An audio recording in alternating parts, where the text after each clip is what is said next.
Good afternoon. Can you all see me and hear me?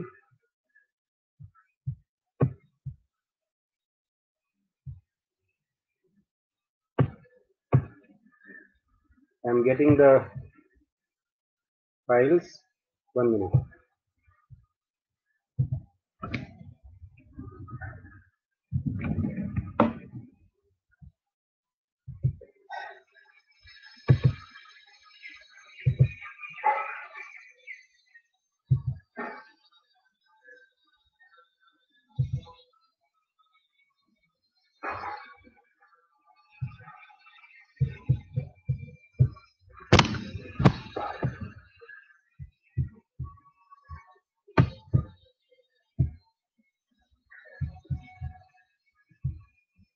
Just 1 minute.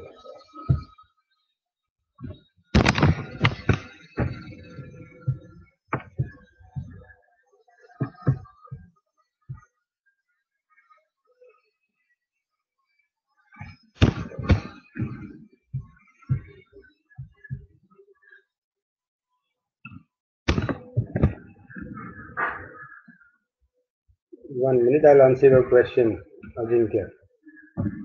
Can you see the slide?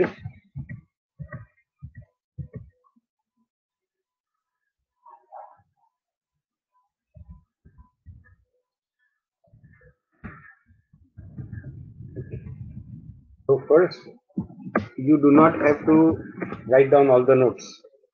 अगर लिखना होता तो मैं आपको देता नहीं. That is one. However, जब मैं आपको assignment दूंगा, when I will give you the assignment, तो उसमें जो questions होंगे, they will be such कि आप जो important points है आपको वैसे भी लिखना पड़ेगा. So the assignments will cover practically all important questions. That is one. दूसरा, notes may be partly in points and partly in text. But the purpose of the assignment is that you read the notes well, and from the notes you can make your answer well. लेकिन essay writing के marks या points नहीं मिलते. Okay, in science you have to write just the points. We are not testing your English. लंबे लंबे sentence लिखने की कोई जरूरत नहीं. Just write to the point. ठीक है, अगर एक वर्ड में आंसर हो जाता है तो दूसरा वर्ड नहीं लिखने का. The purpose is to make you practice and read well and to make you aware कि किस तरह के questions पूछे जा सकते हैं. That is the purpose I have. Then I told you कि वापस आपके weekly exam होगा, तो उसमें आपको MCQs will be given as a practice and for testing your knowledge. Okay, लेकिन PCB में need to write full sentences. Okay? Very very important. Save your time on that. दूसरा, आज मैंने किसी को comments लिखा था. Somebody who had sent the answers. इसको लिखा था मैंने comments पहले जैसे भेजा था. Okay? So I think it was some girl. So whoever it is, आप जब भी आंसर लिखते हो, Gauri, the notes are given. Not notes में जैसे मैंने बताया, I have written them by verifying from different sources. One. Second, I have written them as short as possible. However, कभी-कभी explanation करने के लिए sentences notes में लिखने पड़ते हैं. Okay. When I am giving you notes, I have to explain. But when you are giving me answers, you don't have to explain. You have to write to the point. In fact, मैं हो सके तब तक question भी ऐसे ही frame करता हूँ कि आपको वर्ड्स लिख के हो जाए, पॉइंट्स लिख के आपका आंसर हो जाए. Rarely I will tell you to write an explanation in the assignment. ठीक है, except कभी कभी जरूरी होता है. That will not be very common. Okay, so please remember to stick to the notes for writing the answers. All the time notes में आपको answer मिल जाएंगे. ठीक है, फिर भी नहीं मिले तो you can search on Google, you can go to NCERT text, दोनों में से मिल जाएगा. और you can even ask me on the chat कि इसका आंसर नहीं जम रहा है. Okay, so I will guide you. Okay, so that is how. But you have to write your answers in a book. मैं आपको I will be checking your 200-page book zoology मतलब मेरे चैप्टर्स का अलग से बुक होना चाहिए और उसी में सब आपके आंसर्स आने चाहिए, क्योंकि ये जो भी सब क्वेश्चन है they are not for time pass, they are not just because आपको होमवर्क देना है तो हम होमवर्क दे रहे हैं, दे आर क्वेश्चन जो आपको नीट में अच्छी तरह मालूम होने चाहिए। तो दिस बुक जो आप असाइनमेंट बना रहे हो that will become a very good revision book. आपके चैप्टर के सबसे इंपॉर्टेंट पॉइंट्स आपके रिविजन बुक में या होमवर्क या असाइनमेंट बुक में आ जाएंगे। तो दैट इज द पर्पस, क्योंकि बाद में जब आप एग्जाम के लिए पढ़ते हो ना तो every time you will not get time के पूरा पूरा नोट्स पढ़ो, बहुत लंबा हो जाता है। तब आपको शॉर्ट में पढ़ना है और शॉर्ट में पढ़ने के लिए ही आपका ये नोट्स तैयार हो रहा है। तो प्रैक्टिकली 99% इंपॉर्टेंट पॉइंट्स आपके असाइनमेंट्स में आ जाएंगे। That is what I am trying to do. ठीक है, तो उसको कैजुअली ना लिखो। दूसरा, आई डू नॉट वांट कि आप एक दूसरे में से कॉपी करो। If I will find that that assignment will not be accepted. ठीक है, you have to write your own assignment. I am already allowing you to copy from the notes, तो फिर दूसरे का नोट्स क्यों पढ़ना। okay, but while you are writing from the notes, if you are little sensible and if you are little committed to your work, तो आप ऊपर नीचे का सेंटेंसेस ऊपर नीचे के पॉइंट भी पढ़ोगे, तो आपका पढ़ाई ऑटोमेटिकली हो जाएगा while you are trying to write your assignment. So that is the purpose of the assignment. And आपको नहीं लिखना है तो लिखना मत, but I will not allow and accept any form of cheating. ठीक है, that's very very clear. Now we'll go to दूसरा, yesterday I hope you have understood, notes के अलावा एक्चुअली कुछ पढ़ने की जरूरत नहीं है, फिर भी अलग अलग ऑथर्स ने लिखी हुई मैटर है तो उसमें अलग अलग नजरिया मिलता है, तो आपको एटलीस्ट एनसीईआरटी तो पढ़ना है। Okay, whenever you do a topic. दूसरा, नोट्स अगर मैंने दिए हैं 99% चैप्टर्स के मिल जाएंगे, तो material wise and data wise you don't have to read anything else, but as I told you for understanding a subject it is always better to read from different books, तो आपको अच्छा समझता है। Okay, that is one. जैसे अलग अलग teacher एक ही चीज सिखाए तो भी फर्क पड़ता है, वैसे अलग अलग, जैसे when I am writing my note I am the author, तो मुझे अच्छा लगता है ऐसे मैं लिखता हूँ। आई होप कि वो आपको भी अच्छा लगे और आपको हेल्प करे। Like that some other senior teacher has written notes जिसमें एनसीईआरटी लिखे है, बहुत बड़े बड़े लोग हैं, तो it is definitely a good book.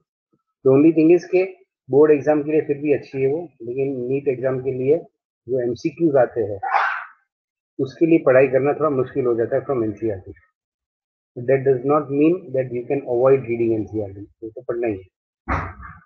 Okay, then I told you everybody must buy an MTG fingerprints book, जो 11th और 12th स्टैंडर्ड की कॉमन बुक आती है, 700 to 800 रुपीज के अंदर आपको मिल जाएगी, दैट इज अ मस्ट।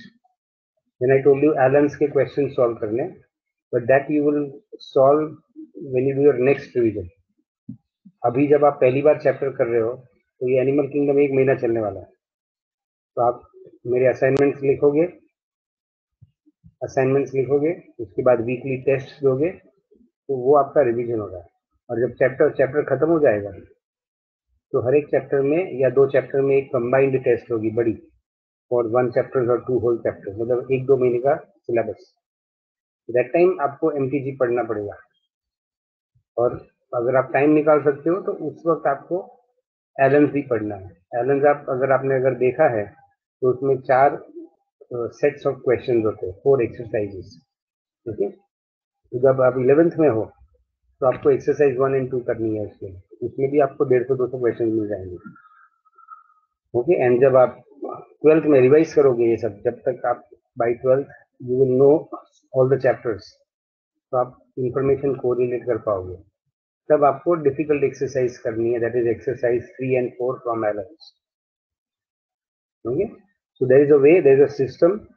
आपको कुछ चीजें मिनिमम है जो पढ़नी पड़ेगी और कुछ चीजें हैं जो अवॉइड करनी चाहिए, बिकॉज टाइम इज लिमिटेड, है ना। हमको कोई बायोलॉजी में पीएचडी नहीं करना है, हमको नीड्स में स्कोर करना है। ये एलन्स के जो क्वेश्चंस है और एलन्स का नोट्स है वो आपके टैब में मिलेगा, और टैब में से आप डाउनलोड भी कर सकते हो या उसका प्रिंट आउट निकाल सकते हो। ठीक है। फिर अपनी जो बुकलेट्स आपको मिली है, बुकलेट्स, ओके, चैतन्य की, they are actually Allen's booklets only, मतलब एलन्स की नहीं है, लेकिन there is a group of authors जो कोटा में बैठते हैं, कोटा में, और उसमें से कुछ एलन्स में है, कोई आकाश में सिखाता है, कोई रेजिलियंस में सिखाता है, अलग अलग बड़े बड़े इंस्टीट्यूट में, और ये ऑथर्स बहुत सीनियर है, और उन्होंने एक मेजर टेक्स्ट बनाई थी विच वाज अराउंड 18 और 20 इयर्स बैक, मेनी ऑथर्स ने मिलकर, वेरी सीनियर ऑथर्स, और वो उन्होंने जो उनका मटेरियल था वो अलग अलग बड़े बड़े क्लासेस को बेचा था, बिकॉज वो बहुत अच्छा मटेरियल था। ठीक है, फॉर 20 इयर्स बैक उस वक्त एनसीईआरटी और ये सब बहुत कम पड़ता था जब एआईपीएमटी एग्जाम होती थी, तो they had made this text book, उन्होंने ही वो क्वेश्चन बनाए थे, and many classes have adopted the text book, specially Allen's ने ऑलमोस्ट जैसे था वैसा कर दिया है। Of course after that Allen's के टीचर्स ने कुछ एडिट किए हैं, तो अपने पास अपने जो चैतन्य टेक्स्ट बुक है, जैसे एलन्स भी वो यूज करता है वैसे हम भी वो यूज करते हैं मटीरियल एज आवर टेक्स्ट, तो एक तो वहां मिल जाएगा। ठीक है, the only problem with that Allen's text जो आपको हमारे बुक में या आपके टैब में मिलेगा इज दैट कि वो थोड़े कुछ साल पहले लिखी हुई है, मीन्स जब वो एआईपीएमटी के लिए बनी है, 2015 के पहले जो टेस्ट होती थी, और 2015 के बाद अब जो टेस्ट होती है नीट की, now there is no more all India test, this is NEET test जो हमारा सेंटर बोर्ड एनटीए बनाता है, तो उसमें ओनली एनसीईआरटी में से क्वेश्चंस आते हैं, विच मीन्स ये जो बाहर की बुक्स आप पढ़ोगे तो उसमें अराउंड 25-30% एक्स्ट्रा एंड कभी कभी अननेसेसरली इंफॉर्मेशन दिया जाता है, that is a waste of time. फिर भी उसमें से जो इंपॉर्टेंट चीजें होती है वो हम लोग नोट्स में डाल देते हैं आपको, ठीक है।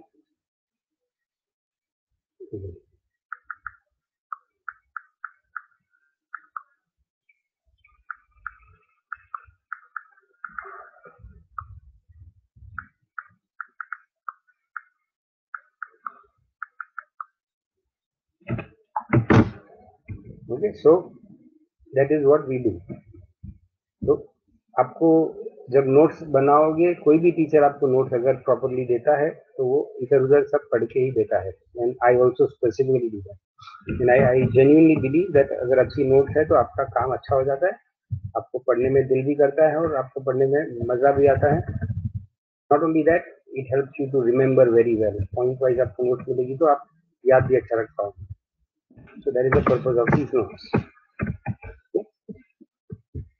नाउ एमटीजी फिंगरप्रिंट्स का एडिशन, टैबलेट चैतन्य देगा, लेकिन आपको कुछ उसका पेमेंट करना पड़ेगा, ओके। और कुछ लोग हैं जो बाहर से भी टैबलेट ले सकते हैं, लेकिन उसको कॉन्फ़िगरेशन तो चैतन्य में ही करना पड़ेगा।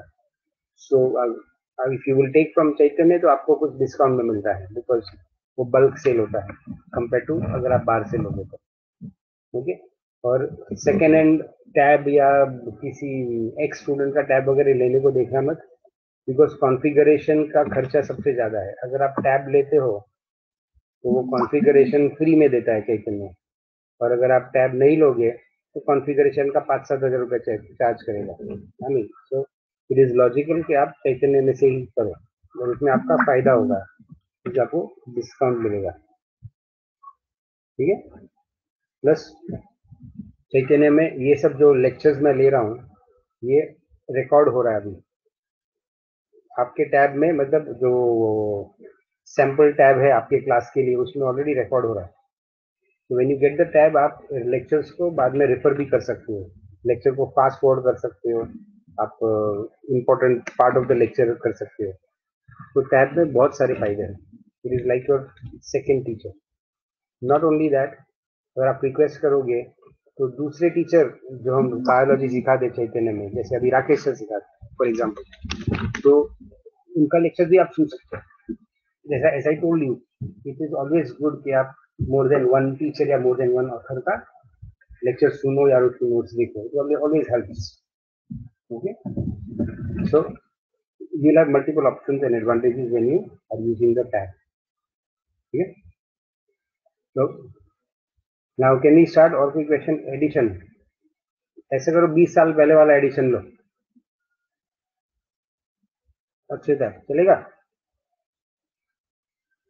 कोई एंटिक पीस किधर से ढूंढो और ले लो. हाँ, इट इज ऑब्वियस ना, आपको लेटेस्ट एडिशन लेना चाहिए. ओके, बुक कितनी भी अच्छी हो, मेरी नोट कितनी भी अच्छी हो, देखो जब कोई लिखता है तो मिस्टेक्स होती है. Every time a book is edited, उसमें मिस्टेक्स कम कम होती जाती है. एवरी ईयर के क्वेश्चंस है वो भी ऐड होते हैं. If I am in your place तो मैं पेपर बुक लूंगा, और आप अगर किंडल से ले रहे हो तो आपको दोनों वर्जन ले सकते हो, थोड़ा एक्स्ट्रा कॉस्ट करके. सो आई मीन अभी तो कोविड है and I don't know when you will get to come to the class. अगर आप पेपर बुक लो एंड किंडल लो तो दोनों में सेम है, एक वर्ड का भी डिफरेंस नहीं मिलेगा, provided you are taking the same edition. तो हो सके तो लेटेस्ट एडिशन लो, दैट इज वन. दूसरा, अगर एडिशन अभी रिसेंटली आया है तो हो सकता है कि किंडल में पहले आ जाएगा और फिर 1-2 महीने के बाद आपको पेपर बुक मिलेगा, paper back. Okay, so that small problem is there and I wish, I mean there is no hurry to take MTG. आपको 1-8 महीने के बाद भी लिया तो भी चलेगा, but I wish all of you take the same edition. Why it is important? क्योंकि जब आप एमटीजी आप लोगे और जब हम एमटीजी में से क्वेश्चन सॉल्व करोगे, आप करोगे या हम ऑनलाइन करें, we will discuss the question और we will do them in the class. मैं आपको बताऊंगा कि चलो आज अभी क्वेश्चन नंबर 1 से क्वेश्चन नंबर 50 सॉल्व करो क्लास में in front of me. Exam की तरह आपको लिमिटेड टाइम दिया जाएगा and you will try to solve it like a test. Okay, so everybody will be solving MTG at the same time. Now if you, आपके पास 2 साल जूना addition है और बाकी सब बच्चों के पास आज का एडिशन है, तो क्वेश्चन नंबर्स में भी मुश्किल होगा, कोई क्वेश्चन ओमिट हो जाएगा, कोई क्वेश्चन ऐड होगा. then what will happen? You will remain behind the class. So it is better कि you take the latest edition. और latest edition किसी के भी हाथ लगता है either Kindle पे या पेपर बैक में, तो फर्स्ट मुझे भेजो उसका डिटेल्स, मैं वेरीफाई करूंगा and then I will tell you हाँ ये बाई कर सकते हो नहीं. Okay, but wait for the latest this year's edition, मतलब जिसमें लिखा होगा 2021 एडिशन, वो आपको लेना है और सब में एक ही लेना है. अगर अगर समझो ऐसा 2 महीने के बाद लिया और आपको 2022 का एडिशन भी मिल रहा है, don't take it. Either all of you have to take 2022 which is, उसको भी बहुत टाइम है, तो that means everybody has to take 2021. Okay, तो 2021 का एडिशन लेना है. वो आ गया है कि नहीं I don't even know, market में आया ही नहीं, बट आ गया होगा. नहीं आया है और अगर हम 2020 का ले रहे हैं तो डजेंट मैटर. ओके, 2020 का डीएल अगर ले रहे तो doesn't matter, everybody has to take 2020. ठीक है, एंड उसमें 2021 में कुछ 2-5-10 क्वेश्चन आएंगे तो हम वो अलग से आपको करवा देंगे. Okay, so you can go to the website of that book. Neha, if you are well aware तो आप वहाँ से डिटेल निकाल लो. वहाँ पे आप वेबसाइट में पूछ भी सकते हो when is the new edition available. If it is not going to be available soon, if the new edition 2021 is not available, तो we will take a call. एक बार मैं चैतन्य में भी पूछ लूंगा, तो समटाइम्स इंस्टीट्यूट होने की वजह से उनको इन्फॉर्मेशन पहले मिलती है हमारे एडमिन को, तो we will ask and otherwise all of buy 2020, but all of us have to buy the same day 2020. ठीक है, एलेंस में तो प्रॉब्लम नहीं आएगा बिकॉज आपके टैब में जो होगा वो सबको मिलेगा. ठीक है, that is how we are going to work on this. चले तो अब स्टार्ट करें.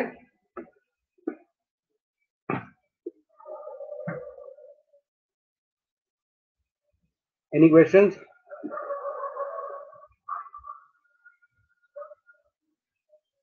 Okay, so I hope you can see this figure.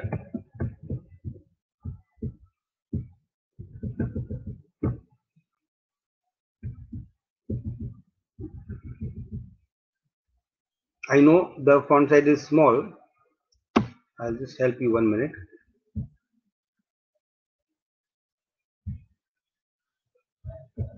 अब मैं थोड़ा बड़ा करने की कोशिश करता हूँ. Wait.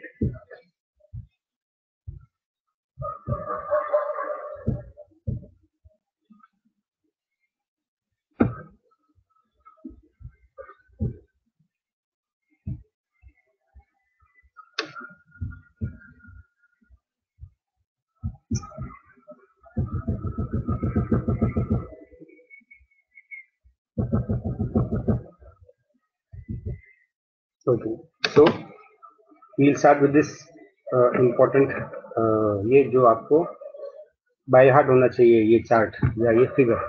This is the evolutionary tree. This shows the evolution of animals over a time scale. जहाँ शुरुआत हुई थी around 1500 million years after the origin of Earth. ये अर्थ का ओरिजिन हुआ था around 4.5 billion years ago. And multicellular life मतलब animals came around after 1500 million years, 1.5 billion years के बाद, which means 3000 million years before today और 3 बिलियन ईयर्स बिफोर टुडे. ठीक है, तब तक लाइफ सिर्फ पानी में थी और पानी में मोनेरा थे, मतलब बैक्टीरिया एंड क्या कहते हैं आर्की बैक्टीरिया थे. फिर प्रोटिस्ट आए. प्रोटिस्ट भी यूनिसेल्युलर थे लेकिन प्रोटिस्ट यूकैरियोटिक थे. Okay, and the first animals have evolved from heterotrophic प्रोटिस्ट्स. Heterotrophic protist जो हमारा खाना नहीं बना सकते, वैसे ही प्लांट्स बने from autotrophic प्रोटिस्ट्स and from algae. ठीक है, सो animals have evolve from प्रोटिस्ट्स, that is यहाँ लिखा है एंसेस्ट्रल प्रोटिस्ट्स. अच्छा, जिसके पास फोन है, I hope you all know कि अगर मेरा जो मैं आपको पिक्चर दिखा रहा हूँ या फॉन्ट दिखा रहा हूँ, अगर वो छोटा पड़ रहा है तो आप उसको खुद अपने वो फिंगर से बड़ा कर सकते हो स्मार्टफोन पे. ओके, फिर भी अगर आपको छोटा लग रहा है तो you can tell me to increase the size. That is one. So we all have evolved from ancestral protists, and the first animals to evolve were porifera, जो left में दिखा है. Okay, so this is the evolutionary tree, and it shows a branching pattern where each branch is a phylum. Each branch is a phylum, and the stem represents the evolutionary process or the steps in evolution. क्या increase करूं गौरी, क्या increase करूं picture? I can not do much. Letters नहीं दिखेंगे, don't worry. ये figures आप देखो, मैं जब मेरा कर्सर दिखता है ना, can you see my cursor?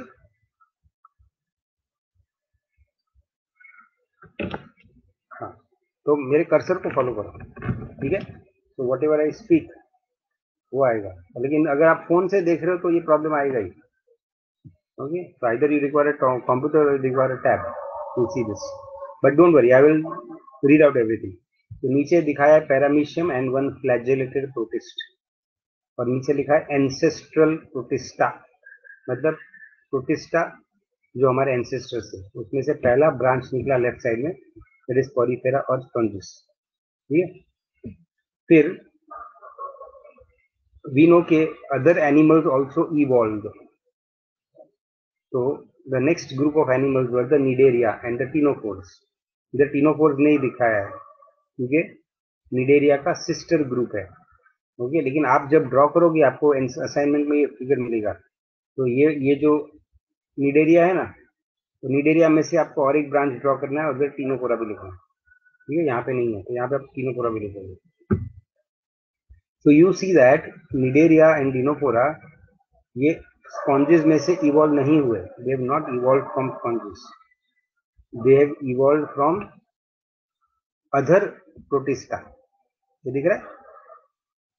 ऐसे नहीं है कि प्रोटिस्टा में से स्पॉन्ज बने और स्पॉन्ज में से ये बने, लेकिन Cnidaria भी बने from these animals, from protista.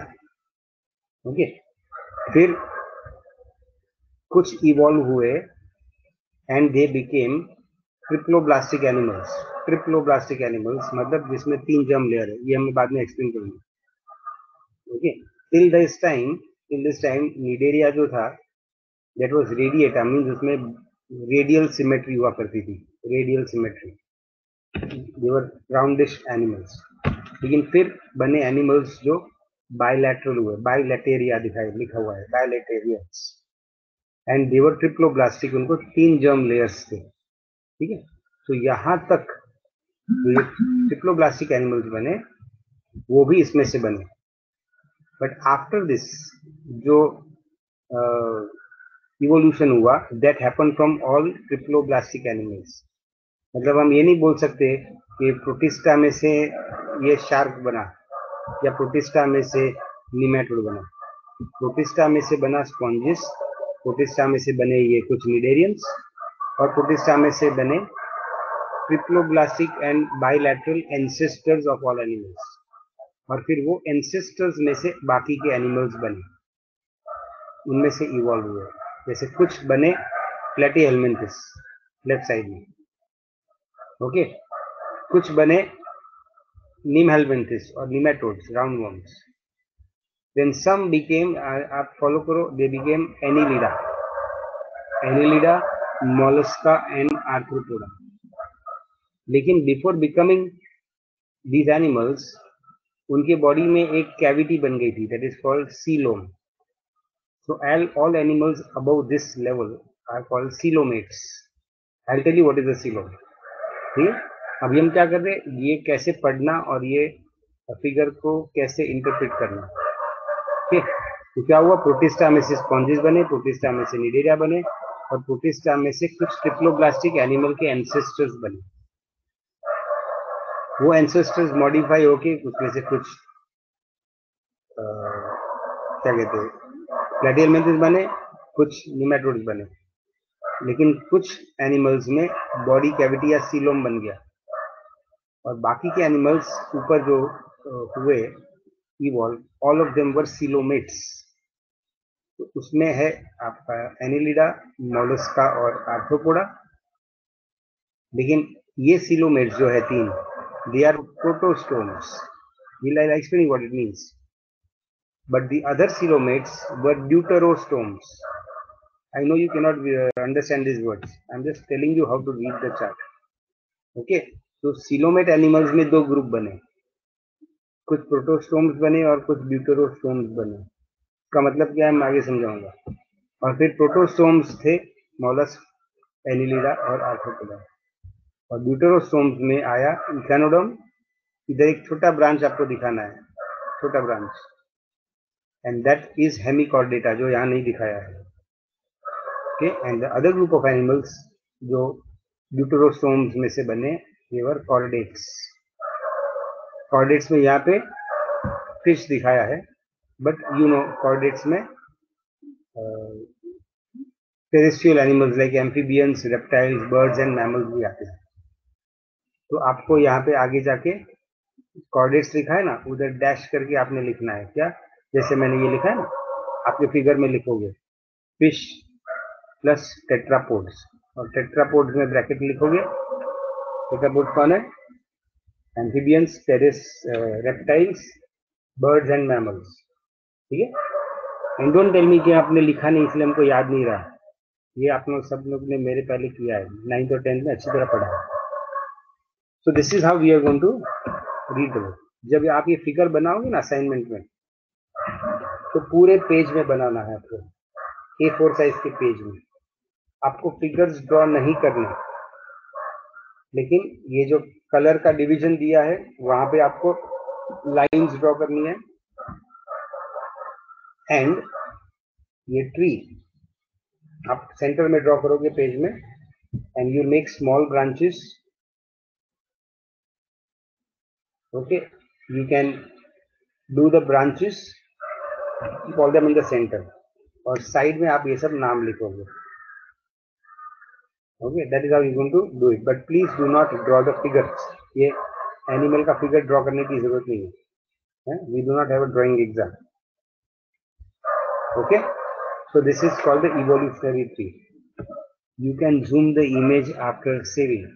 No, I can zoom the image even now, but I'm not doing it purposely because I want you to see the whole image at one time. है ना? अगर ये नाम, ये जो words है important होते तो मैं आपको जूम करवा के देता. आज इंपॉर्टेंट नहीं है ये. ठीक है, जब आप लिखोगे तो जब मैं बता रहा हूँ आपको सब याद आएगा. Okay,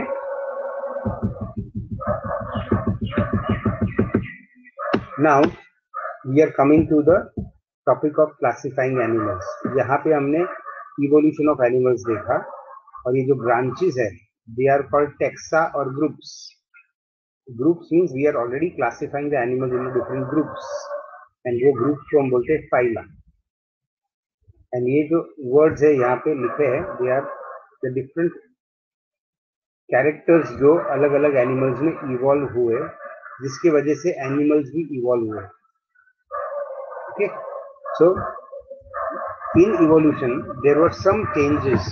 In evolution of animals there were some changes which were very important, okay, for animals. And वो 3 evolution या evolutionary characters ऐसे थे कि ये आने के बाद, ये evolve होने के बाद evolution of animals बहुत तेजी पकड़ा. It became very fast.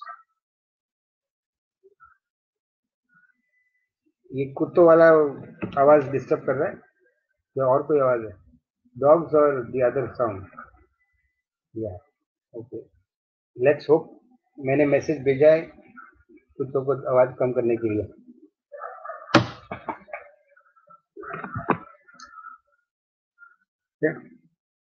But और कोई डिस्टर्बेंस नहीं है ना other then?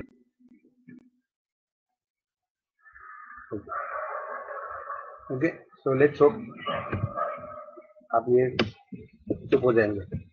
Now what are the 3 important evolutionary factors in the evolution of animals?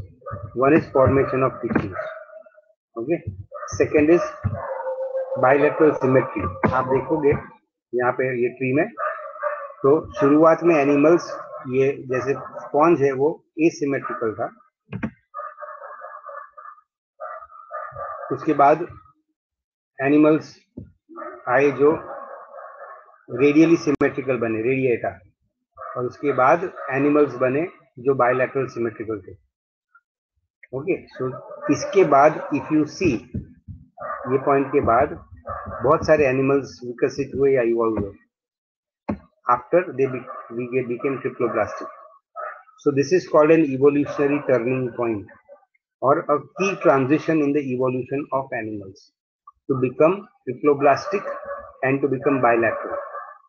Okay, so this was a very important evolutionary point in the history of evolution of animals.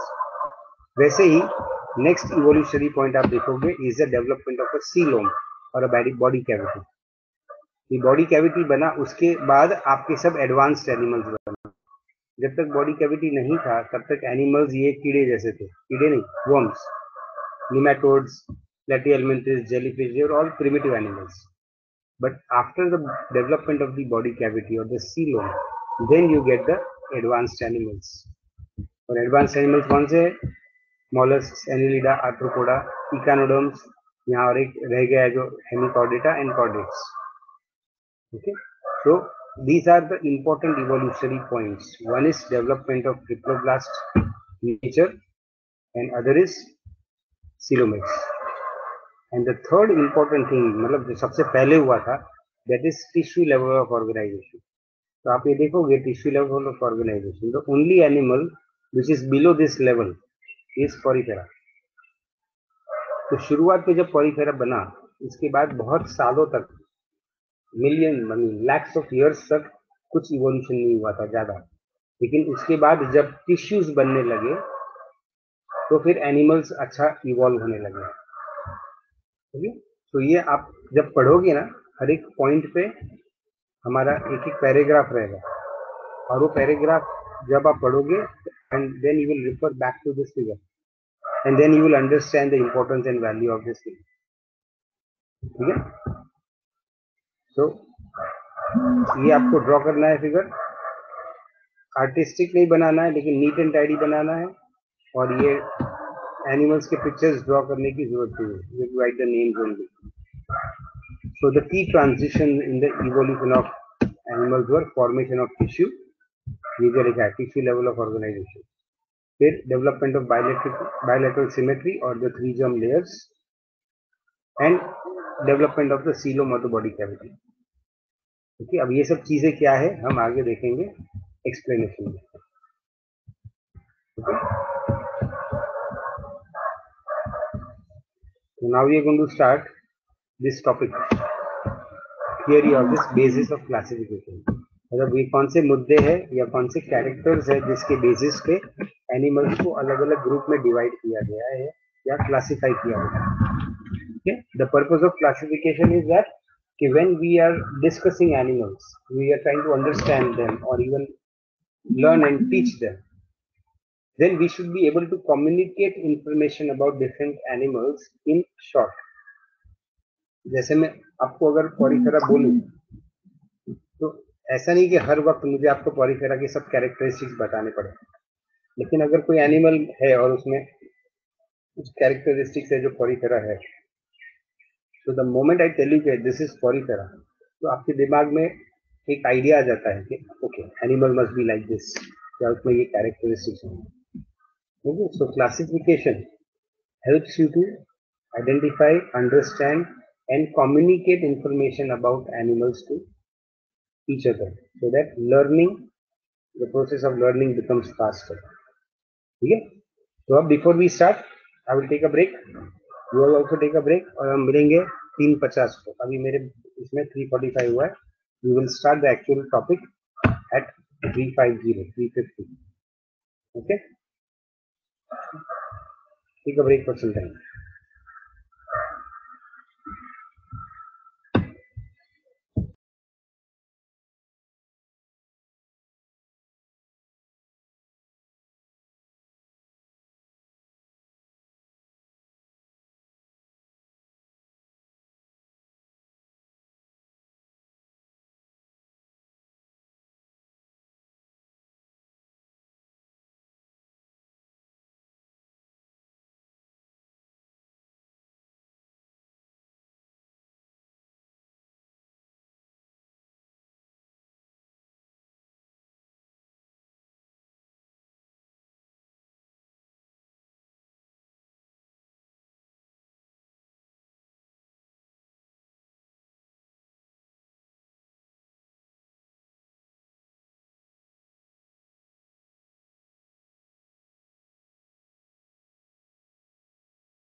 Okay. Can you see me and hear me?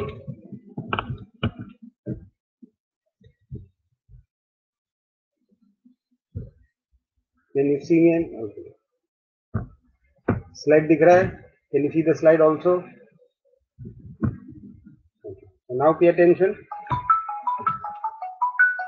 एक minute. I have an important call. Just 1 minute. I'll join back. I'll join back in a minute. Hello. Hello. हाँ जी sir. हाँ.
Okay, sorry.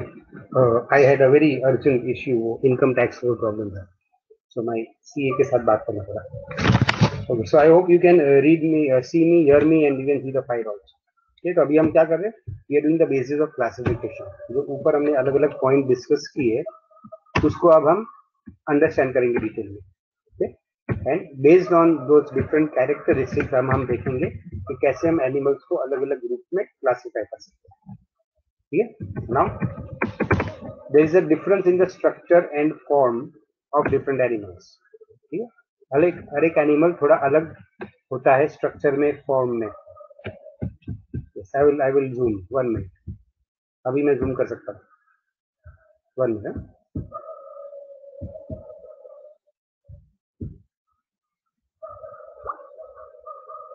ठीक है.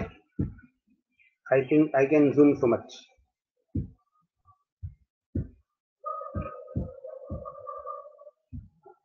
So there is a difference in the structure and form of animals. और ये structure and form को अगर हमको one word देना है तो we can call it characteristics.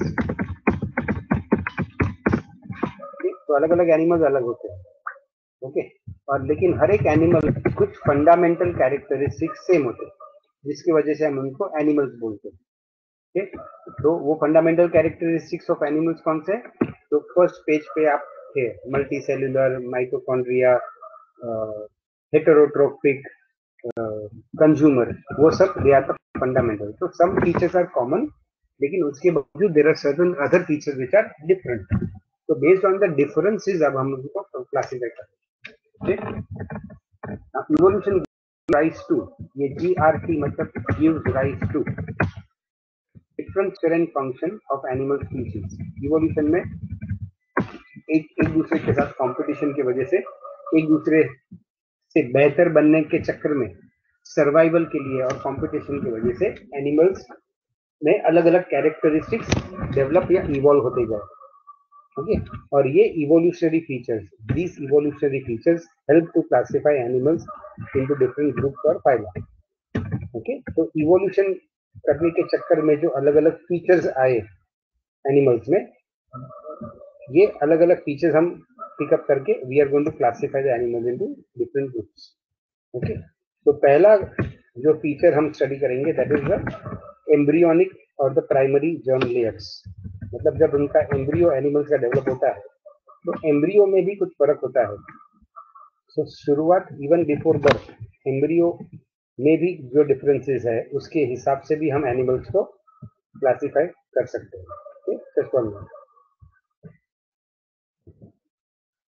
Now if you can see this figure, so here this is a ball or a sphere of multiple cells. Okay.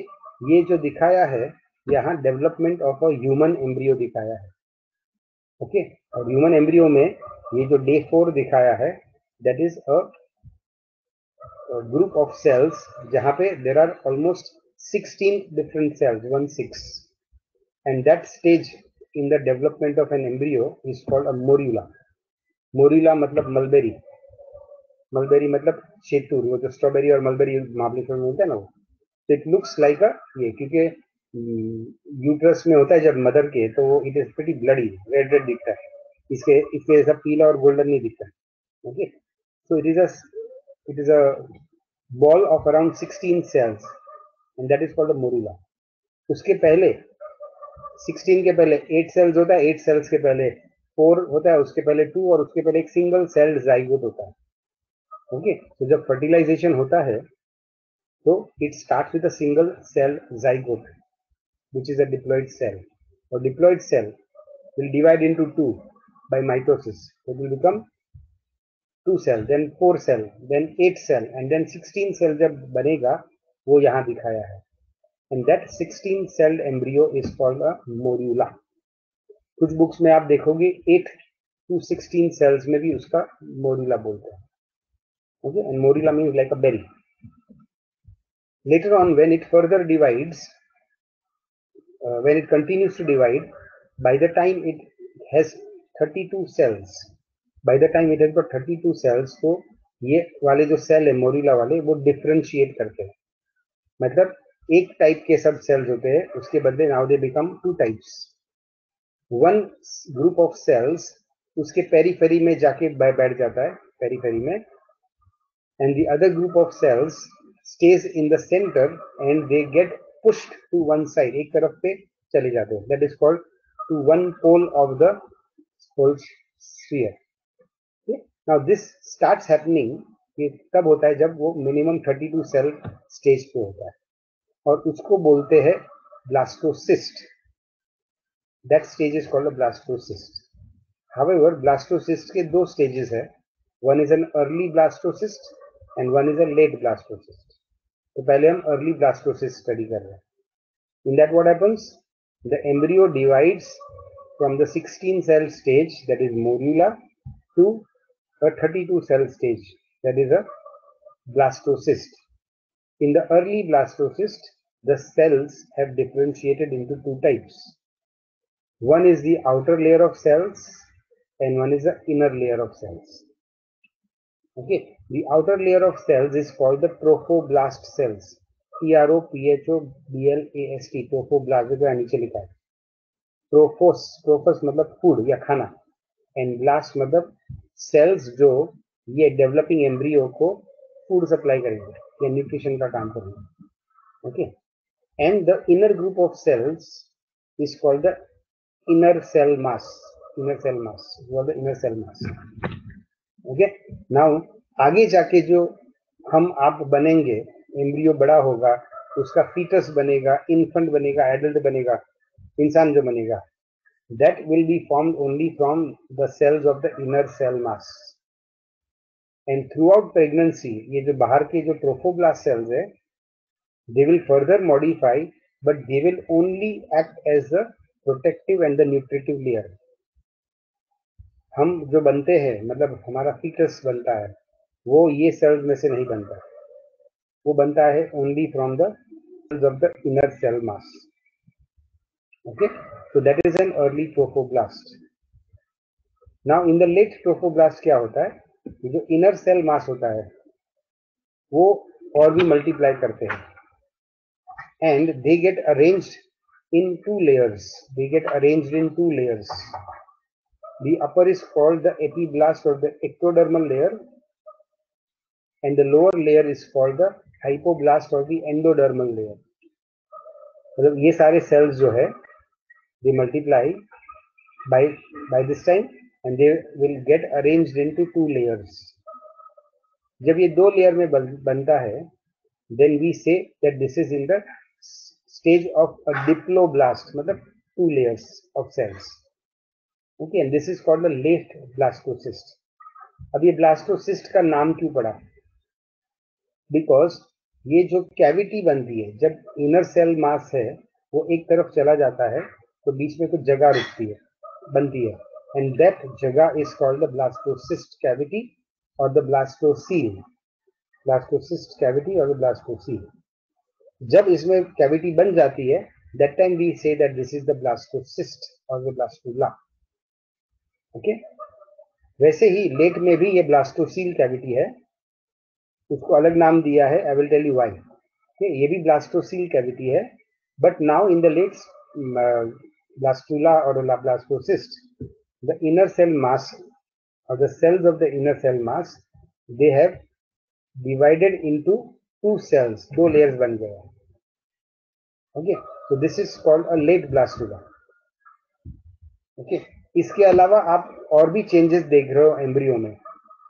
जो बाहर वाला ट्रोफोब्लास्ट लेयर है वो सिंगल लेयर ऑफ सेल्स था, अब उसके दो layers बन गए. ओके, बाहर वाला लेयर्स था, उसका एक लेयर के दो लेयर बन गए. But right now that is not important for us. ये जो actual development of the embryo आप डिटेल में सीखोगे ना, वो आप रिप्रोडक्शन के चैप्टर में सीखोगे, और that will happen in first chapter of 12th standard. तो वहां पे वापस यही फिगर आएगा और उसको डिटेल में सिखाया जाएगा. फिलहाल हम क्या कर रहे हैं, we are studying the germ layers, the primary cell layers in the embryo.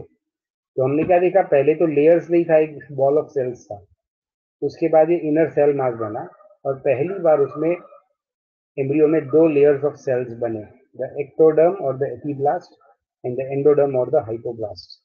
Okay, now this cells will continue to divide and they will become millions of cells. ये अर्ली में 32 सेल था, और एक आध डिवीजन हो गया तो 64 cell भी हो जाएगा. But around the 32 cell stage it is two layered embryo. But by the time it multiplies, then the cells will get divided and form 3 layers. तो पहले 2 layers थे, अब उसके बीच में और एक layer आ जाता है, and that layer is called the mesoderm. तो ऊपर वाला layer is ectoderm, बीच वाला layer is mesoderm, and the lower layer is the endoderm. Okay? So what we say that in advanced animals, the embryo becomes 3 layers. After it becomes 3 layers, there is ectoderm, mesoderm, and endoderm, ectoderm, mesoderm, and ectoderm. इसके बाद organogenesis चालू होता है. मतलब till this stage there are no tissues and no organs in the embryo. It is just simply 3 layers of cells. But once it becomes 3 layers of cells, by that time अंदर cell mature भी हो रहे या differentiate हो रहे, मतलब कुछ jeans उसके एक्टिवेट हो रहे और कुछ जीन्स अभी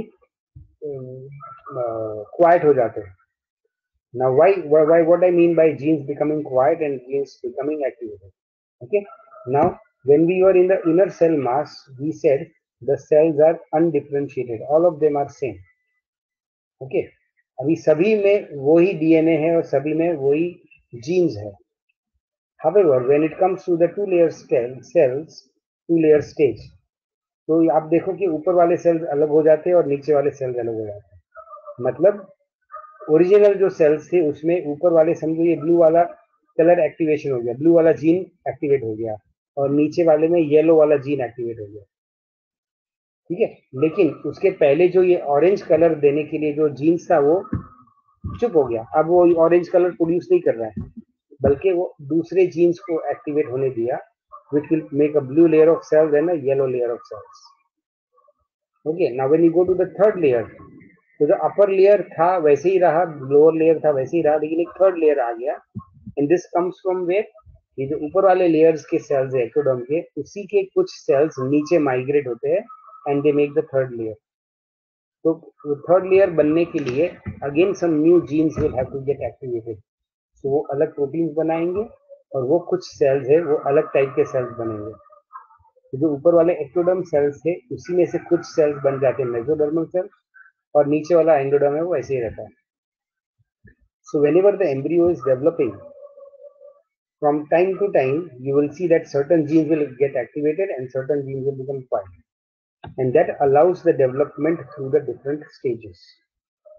Okay, and it is very important to reach this 3 layered stage, because ये जो जीन एक्टिवेशन या जीन साइलेंसिंग हो जाता है वो काफी हद तक पूरा हो जाता है by the time it becomes this stage, 3 layer stage.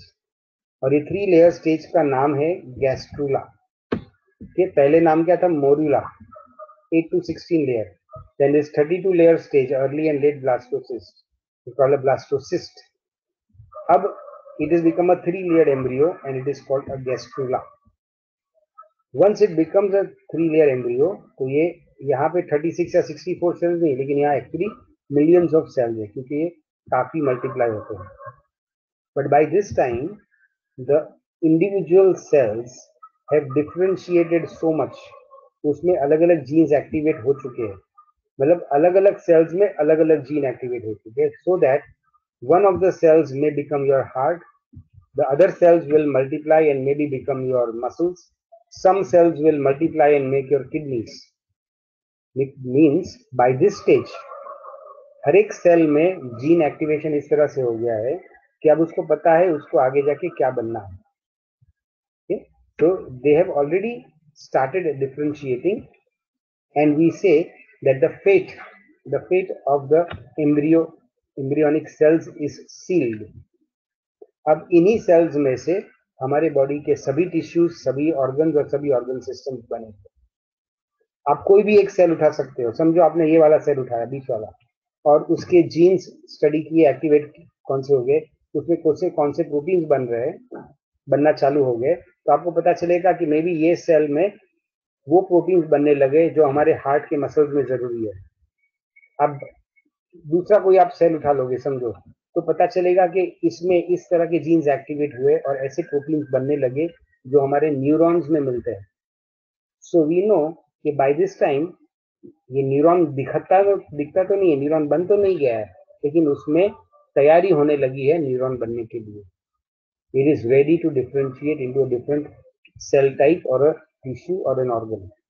वैसे ही आप मेसोडर्म में कोई भी सेल उठा लोगे तो आपको पता चलेगा कि some cells will show characteristics of kidney cells, other cells will show characteristic of connective tissue, and endodermal cells में आप स्टडी करोगे then you will find all of them एक जैसे होते हैं, बहुत सिमिलर होते हैं, because all of them are going to become cells which will form the alimentary canal.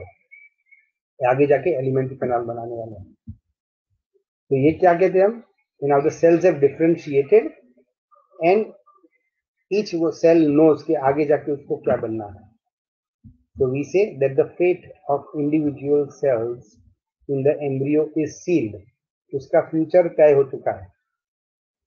जब तक वो ये लेयर में लेवल में था, 2 लेयर सेल में था, तभी आप कोई भी एक सेल उठा लो, वो सेल में उतना डिफरेंशिएशन या जीन एक्टिवेशन नहीं हुआ है कि आपको पता चले कि ये आगे जाके कौन सा सेल बनेगा. You can not say. Okay, so till the blastula stage all cells are same. Okay, थोड़ा डिफरेंस मिलेगा आपको अपर सेल्स में और लोअर सेल्स में, लेकिन लोअर सेल्स सब एक जैसे होंगे, अपर सेल्स एक जैसे होंगे. यू विल नॉट नो कि इसमें से कौन सा हार्ट बनने वाला है, कौन सा इसमें से लंग्स बनने वाला है, कौन सा इसमें से किडनी बनेगा.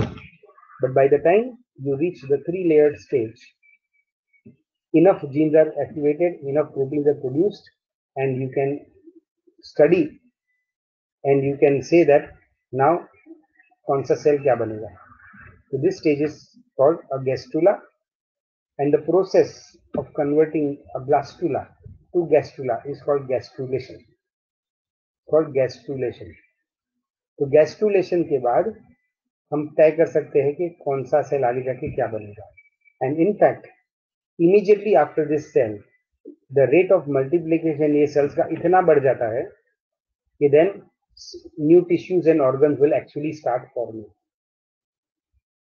okay, so ये जो 3 लेयर वाला cells है, एम्ब्रियो है, ये 3 layer are called the primary germ layers, because ये 3 लेयर में से ही हमारा पूरा बॉडी बनने वाला है. हमारे हर एक अवयव, हमारे ऑर्गन्स, हमारे बॉडी के टिश्यूज बनने वाले हैं. So this is called a 3-layered embryo with 3 primary germ layers. ऐसे एनिमल्स को ट्रिप्लोब्लास्टिक एनिमल्स बोलते हैं, ट्रिप्लोब्लास्टिक एनिमल. ठीक है, लेकिन when it is in this stage there are 2 layers of cells, so we say that the embryo is in the diploblastic stage. Diplo, D-I-P-L. Okay, now why this is important? Because some animals like porifera, okay, इन porifera में क्या होता है, it is a aggregate of cells. उसमें ना ही उसके Porifera के जो सेल्स होते हैं they do not differentiate into 2 layers, 2 germ layers, they do not differentiate into 3 germ layers. The whole organism is made like this. आपको मालूम है स्पॉन्ज ऐसा ही दिखता है, as it is a aggregation of cells. So there are no true layers in porifera. मतलब उसका differentiation we can say कि ये मोरुला जितना ही होता है, वो इतना प्रिमिटिव है. उसका एम्ब्रियो और डेवलप नहीं होता, बस वही एम्ब्रियो थोड़ा बड़ा होकर एक थोड़ा बड़ा एनिमल बना लेता है, लेकिन उसकी अकल, उसका differentiation is like a primitive embryo. However, when you go to the next level of animals like the Cnidaria and Ctenoblast, तो उसका एम्ब्रियो आप देखोगे जब वो इवॉल्व होता है, ये 2, 4, 8, 16, 32 सेल स्टेज, तो 32 सेल स्टेज तक इवॉल्व होता है. मतलब उसमें 2 लेयर ऑफ सेल्स बनते हैं, and then these 2 layer of cells will convert and become into the whole animal. Okay, so we have certain animals, that is Ctenophora and Cnidaria, which are made up of primary 2 germ layers. इनके embryo में दो germ layers होते हैं, और 2 layer बन गए कि उसमें से फिर पूरा एनिमल बनने लगता है. However, in advanced animals, मतलब Platyhelminthes के आगे आप देखोगे up to chordates, human beings, everybody, तो हमारे एम्ब्रियो में क्या होता है, पहले हमारा एम्ब्रियो 3 लेयर्स में कन्वर्ट होता है, और 3 लेयर्स में कन्वर्ट होने के बाद, मतलब ट्रिप्लोब्लास्टिक बनने के बाद ही उसकी ऑर्गेनोजेनेसिस या डेवलपमेंट ऑफ द बॉडी चालू होती है. So this is the difference between different animals based on their germ layers.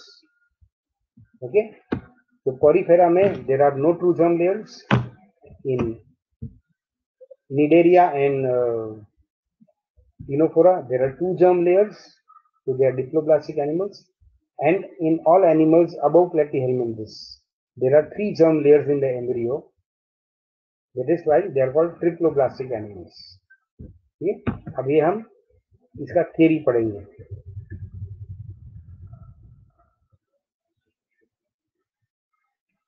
तो अभी जो मैंने आपको डिस्कस किया, we will just read it out. So we are studying embryonic और primary germ layers. A germ layer is a primary layer of cells that forms during embryogenesis. Okay? The complete development of an organism happens from cells in these germ layers. मतलब पूरा organism इन्हीं germ layers में से बनेगा. मतलब germ layers बनेंगे और फिर उसमें से पूरा organism बनेगा. How are these germ layers formed? मतलब triploblastic animals में ये कैसे बनते हैं, तो मैंने आपको स्ट्रक्चर दिया. ओके, तो पहले यहाँ लिखा नहीं है, लेकिन zygote will divide by mitosis and it will become 2 cell, 4 cell, 8 cell and 16 cell stage. Okay, तो हम शुरुआत करते हैं मोरूला से. By the time it reaches the 8 to 16 layer of cells, it is like a cluster of cells and it is called a morula. All cells are undifferentiated, मतलब they all appear the same. Okay, hence cleavage in animals, ये आपको अभी मत करो, ये आपको नहीं समझेगा अभी. ओके, ये जो सेल्स में माइटोसिस होता है ना, वो थोड़े अलग टाइप का होता है, और वो अलग टाइप के माइटोसिस को क्लीवेज बोलते हैं. ना वो उसमें मेन फीचर क्या है, that special type of mitosis is indeterminate. मतलब क्या, सेल्स डिवाइड होते हैं, फिर बनते दोनों एक जैसे, फिर वापस डिवाइड होते हैं, फिर बनते एक. तो till the 16 cell stage all the cells are same, means you cannot determine कि कौन सा सेल क्या बनेगा. So we say it is indeterminate. Okay, so the cleavage or mitosis is indeterminate. The last cleavage means mitosis, happens in the morula and gives rise to the blastocyst. Okay, ये क्या बता रहे हैं हम? The last cleavage or the mitosis happens in the morula and then it becomes a blastocyst. ये हम बात कर रहे हैं. Okay, by the 32 cell stage, that is early blastula, differentiation of cells happens and the cells or blastomeres, cells को अभी हम blastomeres बोलेंगे. The cells of the blastula are called blastomeres. They will divide into two groups. One is the inner cell mass and the outer trophoblast cells or the feeding cells. बराबर है? तो हम क्या बोल रहे हैं? This inner cell mass will divide into two layers of cells. Sorry. The morula is divided into two layers of cells, the outer and the inner cell mass. Okay, I'm describing the same thing. Okay, so this happens in the early blastula. So late blastula में क्या होता है? The inner cell mass gets arranged into two layers. Upper layer is called the epiblast or the ectoderm cells. जो blue colour में दिखा है, तो actually blue नहीं होते, दिखने में सब एक जैसे ही होते हैं, पर आपके डिफरेंशिएशन के लिए उसको ब्लू दिखा है. And the other is the hypoblast or the endodermal cells, जो येलो दिखाया है.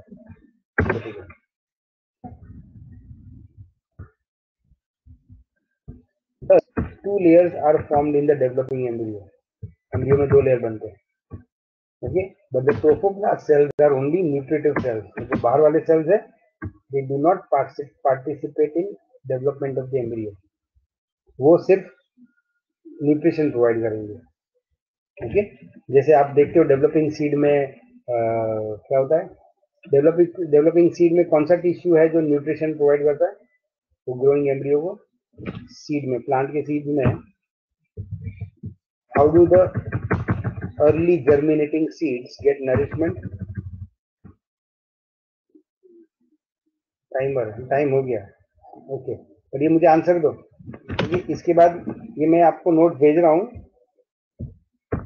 तो आप ये पढ़ना, मैंने कल भी भेजे लेकिन आपको ये पढ़ने हैं, क्योंकि मैं रोज थोड़ा मॉडिफिकेशन करके आपको नया एडिटेड नोट देता हूँ, तो वो जूना वाला फेंक देने का और ये नया वाला यूज करने का। बोलो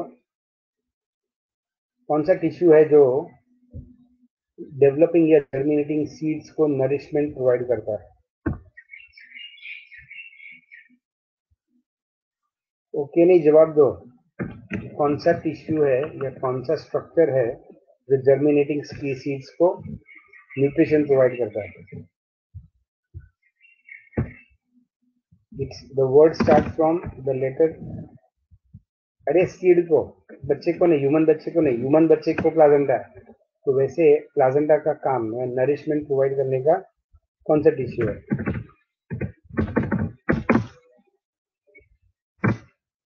it is the endosperm. Okay, our lecture will get over any time, it doesn't matter. Endosperm जैसे सीड को नरिशमेंट प्रोवाइड करता है, वैसे हमारे एम्ब्रियो में प्लाजेंटा करता है। ओके, तो see you, bye bye tomorrow. धीरे धीरे हमारा स्पीड बढ़ते जाएगा। Take care.